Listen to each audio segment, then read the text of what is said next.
Hello, my name is Kerry Arthur, and today we are going to talk about this amazing, quality, just all-round fantastic Alpharius model. And really, this is just going to be a bit of me gushing about how much I like this. Now, we've seen a bit of a preview of this model. I think, was it the Horus Heresy Weekender?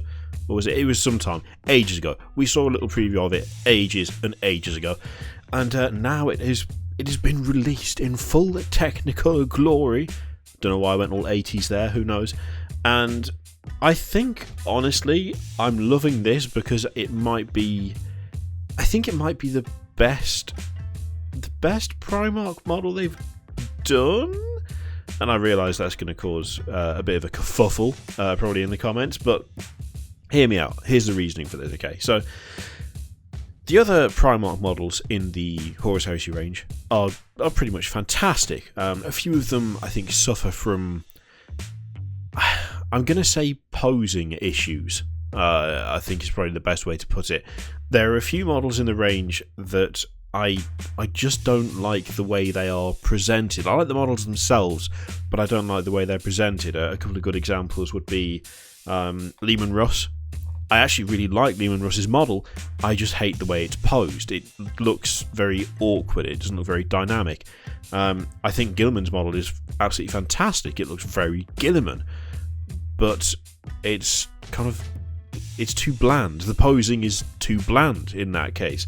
Ferrus Manus, again, fantastic model, but without without Fulgrim to stand next to him, he kind of looks like he's swinging his hammer at the moon for no apparent reason.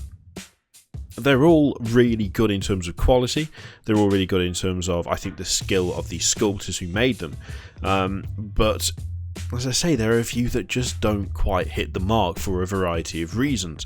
There's also the added thing whereby I think one of the overriding reasons I love this Alpharius model so much is it's very easy to build up a picture of what you think someone looks like in your head when reading a book or listening to an audiobook. You kind of come out of whatever story it is with a notion of what the characters' appearances are, in your mind. As you're listening to it, you're kind of envisioning what they, who they are.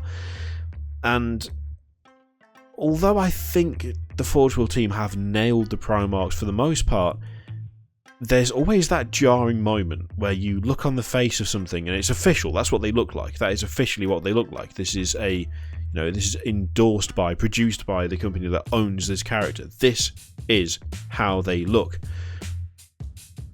It's always a little bit at odds to what you expect. I think there's always an element of, oh, okay, I had something slightly different, but yeah, okay, no, I can see that. And that's something that I'm just not getting from this model. Like, that's one of the things I think I'm liking about it the most.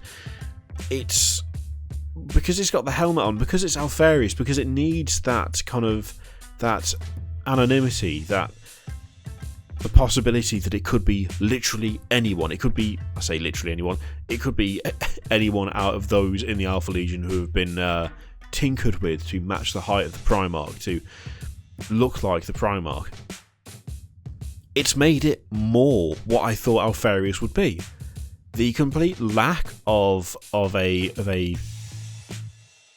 human face on the model has made it look way more like Alpharius than I think it would do otherwise. One of the things that I really liked about the other Alpha Legion character, I think there's only the one still, correct me if I'm wrong, Harrowmaster, is Armitus Dynat? I can't remember his first name.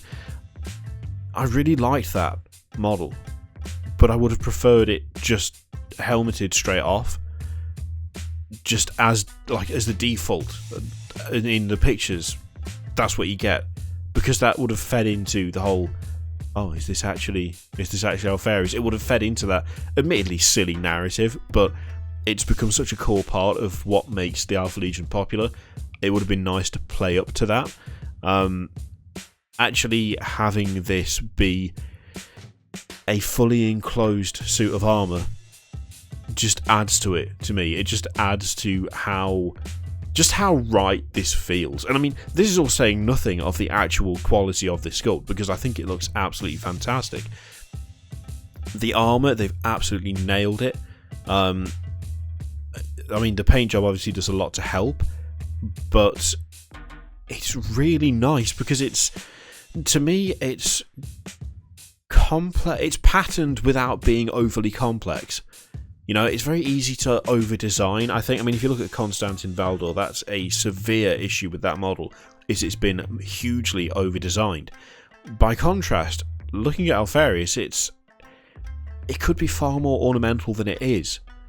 It is a bit ornamental, yeah. It has got the scales, yeah, but it's not covered in like kind of fancy carvings and filigree, and you know, it has an edge of ceremony to it, but it still looks largely functional, whereas Valdor, for instance, looks almost entirely ceremonial and as though he couldn't actually walk in what he's wearing. There's lots of little details about this that just hit the spot. You know, it just seems to me that this is the best Primarch model because it is so fully appropriate to what I expected it to be. I expected it to look a bit fancier than your standard Marine. You know, maybe more kind of ceremonial Marine armor as opposed to over-the-top Primarch armor. It just embodies what I always thought Alpharius would look like, even with a helmet on. And that's saying nothing of things like the weapon as well. When the Pale Spear is described, that is literally what I see. So that being what it looks like is, again, just a massive plus. I just can't get over how good this is. Like, I feel like there's been a few worrying things with Forge World recently. The Vargai Terminators from the Space Wolves were a genuinely a concerning thing for me, because Forge World are supposed to be the benchmark for quality in my mind. Admittedly, Games Workshop has been doing such a ridiculously good job with all their plastic stuff that I think they are giving Forge World a run for the money. But when it comes to like proper character series stuff, it needs to be exceptional. It needs to be up there. You know, these models need to be some of the best that they've ever made. And there is no part of this that I don't like. I like the armor. I'm assuming the armor is the Pythian scales. I like the Pale Spear. The fact that he's got a plasma gun holstered is a small detail, but he's kind of referenced as using plasma weaponry relatively often. And mind you, he also uses a power sword relatively often, but why would you use a power sword if you've got the Pale Spear? The other thing for me as well, just to round it off, is the scale of this. He is pretty big, but he's not massive. He's a little bit bigger than a Marine. I mean, if you take that Space Wolf that's lying on the ground, and if you stand him upright next to Alpharius, I don't think Alpharius is really that much larger than that Space Wolf. And again, that's dead on. That's perfect. That is what I want. I want the Primarch to be able to pass as a tall, but still regular Marine. I want tall, but regular Marines to be able to pass the Primarch. That's exactly what we've got. I think this is one of those occasions where Forge World has absolutely nailed it. I think they've got this 100% right. There is no part of this model that I don't like. The paint job helps, but just as a sculpt overall, as something that you look at and decide whether you want to own, this is one of those things where I'm looking at it and I'm going, I actually need to own this. And surely that is the mark of a model that's done really, really well.